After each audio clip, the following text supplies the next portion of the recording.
On October the 11th, 2014, I visited Bromberg, Germany during the German reunification holiday. As part of the celebrations, a sidewalk flea market was in full swing. At one of the stalls, I found this beer stein that the vendor wanted €30 for, which worked out at the time to be $46.50 Canadian. As this was similar to the prices I was paying for tourist beer steins in Germany on this holiday, I went ahead and bought the stein. The stein was decorated for the 127th Regiment of the German Army and had a battle scene on one side and a group of soldiers on the other resting by a campfire with a town in the background. The stein had a pewter lid with a mounted cavalry trooper for the finial and a crowned German imperial eagle for the thumb lift. On the bottom of the stein was a mark for Goertz, West Germany, which was a German ceramic wares company from 1857 until it went out of business in 1999. I found out my beer stein was a reproduction of a German reservist beer stein from the period just before World War I. When I returned to Canada, I decided to learn a bit more about these beautiful steins. Join me now as I tell you what I learned and show you some of the steins in my collection. Most original regimental steins date from between 1890 and 1914, when military service was compulsory in Germany. Men would go through basic training between the ages of 17 to 20 and then be placed in the reserves until the age of 40.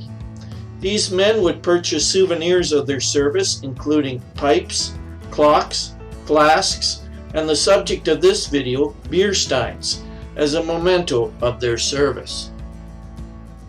The steins would feature the regimental crest, scenes of the unit, and the names of the men who served in the unit. With the outbreak of World War I in 1914, the production of regimental beer steins stopped, as the material used in these steins was needed for the war effort. With the defeat of Nazi Germany in 1945, Germany was left in ruins and the German people destitute. One of the ways they could get by was by selling their belongings to the occupational forces. Collecting German regimental beer steins as souvenirs became very popular with the occupying Allied troops, and most particularly with the Americans. This being the case, the German pottery companies took note and started to make reproductions of these beautiful regimental beer steins in large numbers to satisfy the market. Today the market is flooded with reproduction regimental steins, with very few of the originals to be found. When I returned home to Canada, I decided to see what was available to buy some more of these beautiful regimental steins. As there was not much locally, I turned to eBay to see what I could find. There was a wide variety of steins available, ranging in price from around $50 Canadian to well over $1,000 Canadian. One thing you must always bear in mind when you're buying something on eBay is that the seller can charge whatever price they want, but the actual value of the item is what someone is willing to pay for it. I came up with a series of guidelines to govern how I went about making my purchases on eBay.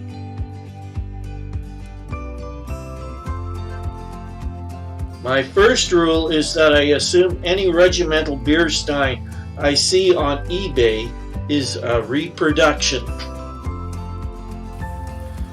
Since the vast majority of regimental beer steins are reproductions, and it can be awfully hard to determine what is original and what is reproduction, I always make the assumption in my favor. It is one thing to buy a beer stein for $100 and later find out it is only worth $50, and totally another to pay over $1,000 to find out the same thing. There are some things you can look for that will confirm a stein is a reproduction, which I'll discuss later in this video. And there are experts who can tell an original stein from a reproduction one with certainty. But I am not one of them, and I am not going to fork out hundreds of dollars for the privilege of finding out. I also bear in mind the high shipping costs associated with buying an item on eBay, which is sometimes as much as the item it cost itself. Next up, I buy to collect, not resell. Once you add the shipping costs you paid, plus the fee eBay charges to sell, plus the import duties Canada charged me to bring a stein from the US into Canada, and then add the shipping costs to send the stein to a buyer, you would most likely get stuck with the stein for an extended period. I can think of much better investments to tie up my money. That brings me to a story about my Torpedo boat beer stein. About a year ago, I was bidding against another buyer on eBay for a stein like this one. If memory serves, I gave up at about $65 US and let the other buyer get the stein. Almost immediately, the buyer put the stein back on eBay at almost triple the price he paid. He even used the same pictures and descriptions used in the original auction page.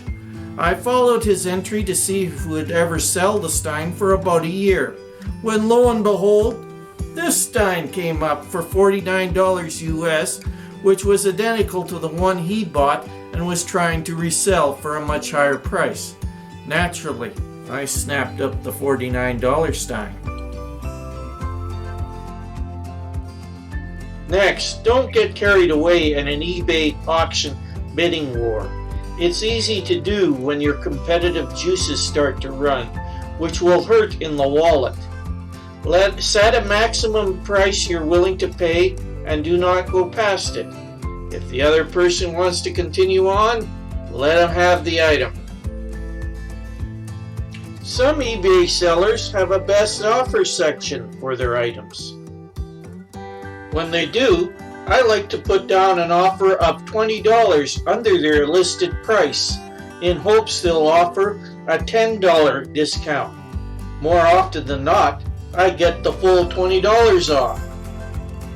Sometimes putting a beer stein you're interested in on your watch list and then waiting to see what will happen will result in getting a discount from either the seller or eBay. But you risk someone else buying a stein you want instead. Now for my final guideline. Since we're talking about German beer steins, I only collect ones for before World War I. If a stein has a swastika or glorifies the Nazis in any way, it is not coming into my house. I'll now show you some of my favorite Regimental Beer Steins from my collection and point out some of the features that show that these steins are reproductions and not 100-year-old originals from before World War I. Before we carry on, let's go over the basic anatomy of a beer stein. We'll start with the base and then the handle, followed by the fringe band. Moving on to the pewter lid, we have the thumb lift and the finial.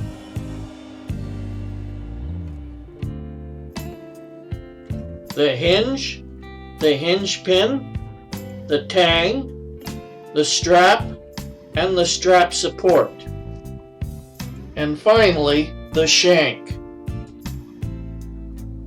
On the underside of porcelain beer steins, there is very often one more part, the lithopane. A lithophane is a raised pitcher on translucent porcelain. When viewed in normal lighting, there's not much to see. However, hold the base over a light and the lithophane pitcher comes to life. The first beer stein I would like to show and discuss with you is my beer stein for a German infantry unit. The stein is for the 11th Infantry Company in München, Germany, which is the capital of Bavaria. The finial features a soldier holding a spear with a line holding a shield beside him. The stein has the name Werner Letschinger on it and features a building that I think was the German Military Academy, where her officers were trained, and would be the equivalent of West Point in the US or Kingston in Canada. On the stein are scenes of life in the military, such as saying goodbye to your loved ones back home, bonding with your comrades in the unit, and a scene of soldiers training and on sentry duty. The last scene has a bit of a joke associated with it, for it appears that the sentry is being a bit of a naughty boy and has his girlfriend stashed away in his guard shack, which explains why he has to spend some time in the unit's brig. This beer stein also has some features that are common among reproduction beer steins, such as a bump on the handle. The handle on the originals were always smooth. The pewter lid has been chemically treated to indicate great age and is almost black in color, including the underside of the lid. Here is a beer stein that has been in my family for 60 years. And yes, the exterior of the pewter lid is dull from being exposed to the air for that length of time. But the underside of the lid that is not exposed to the air is bright and shiny.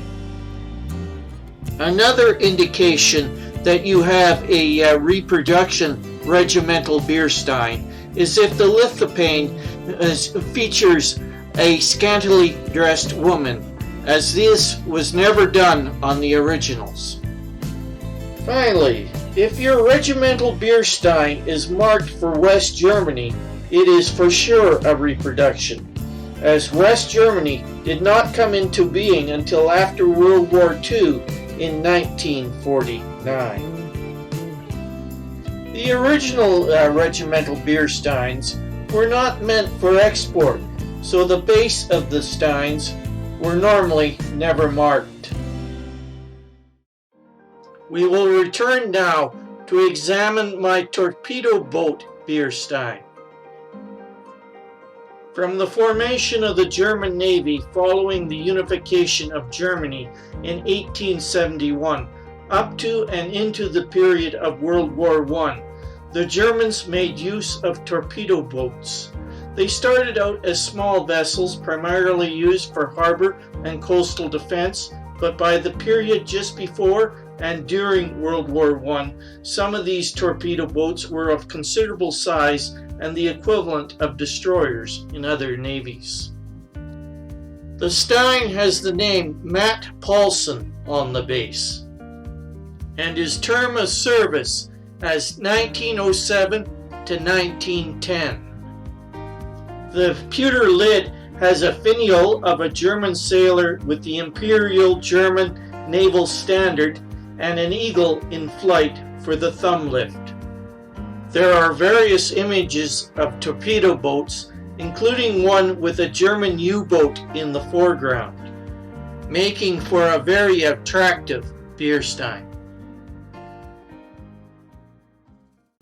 The next beer stein we'll have a look at is my beer stein for a German cavalry unit of the period before World War I. The Beer Stein is for the 1st Heavy Cavalry Regiment, Prince Karl of Bavaria, and was presented to Adolf Barrow for his service with the regiment between 1896 to 1899.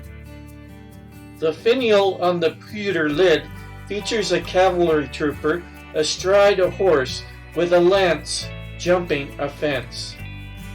As with the previous beer steins in this video, there are scenes of life in the service on the body of the stein. And there is an attempt at a joke on the beer stein, where a trooper is sweeping a barmaid off her feet. Hope this was not against her will. I'm assuming she was okay with it, as in another scene the trooper is on sentry duty and has her stashed away in his guard shack. Best hope he doesn't get caught, or you'll wind up in the brig with the infantry sentry from the earlier beer stein. We have now come to the last German Regimental Beer Stein I'm going to discuss in this video. My German Artillery Beer Stein. The Stein is for the 8th Royal Bavarian Field Artillery and was for a reservist named Desper for his service from 1910 to 1912. The pewter lid features a cannon and was what attracted me to this Regimental Beer Stein when I saw it on eBay. Along the top of the body of the stein and wrapping 3/4 of the way around is an image of a gun crew and horses transporting the cannon and caisson at a gallop. There are also images on the body of the beer stein of an artillery crew setting up and preparing to fire the cannon. All in all, it is a very attractive beer stein and is my favorite German Regimental Beer Stein in my collection. I hope this video has given you an idea of what is available out there for these beautiful Regimental Beer Steins. I'll provide links for websites in the comments section below where you can get more information on collecting German Regimental Beer Steins. Thank you for watching.